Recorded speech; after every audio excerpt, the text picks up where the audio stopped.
Imagine a perfect suburban mom, out for a routine jog, who vanishes into thin air.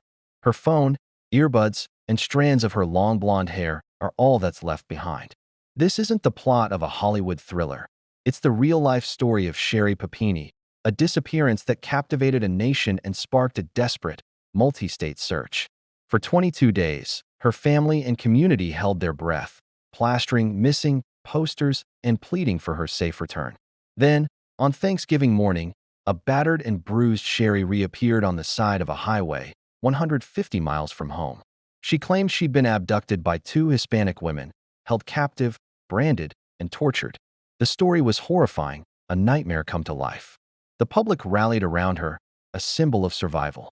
But as investigators dug deeper, the perfect victim's story began to unravel, revealing a web of secrets and lies far more shocking than anyone could have imagined. What really happened during those 22 days? If you're fascinated by cases where the truth is stranger than fiction, make sure you hit that subscribe button, because you won't want to miss what's coming next. The details Sherri provided were chilling, but also strangely inconsistent. She described her captors with vague, almost stereotypical details. As police scrutinized her account, red flags started popping up. Surveillance footage, cell phone data, and DNA evidence didn't match her story. Instead, the digital breadcrumbs led investigators not to a torture den, but to the cozy apartment of an ex-boyfriend in Southern California. It turned out there was no violent kidnapping. Sherri had orchestrated the entire thing. While her husband and children were at home, consumed with worry, she was voluntarily staying with her ex, going so far as to self-inflict injuries, including the brand on her shoulder, to make her story believable. The nationwide manhunt, the community's fear, the $500,000 in victim assistance funds, it was all built on a lie.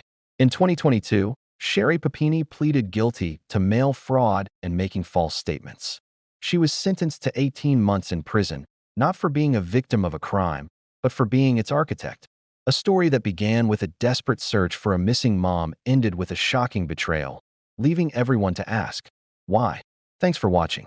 If you found this case as unbelievable as I did, don't forget to like this video and subscribe for more deep dives into the most perplexing stories. See you next time.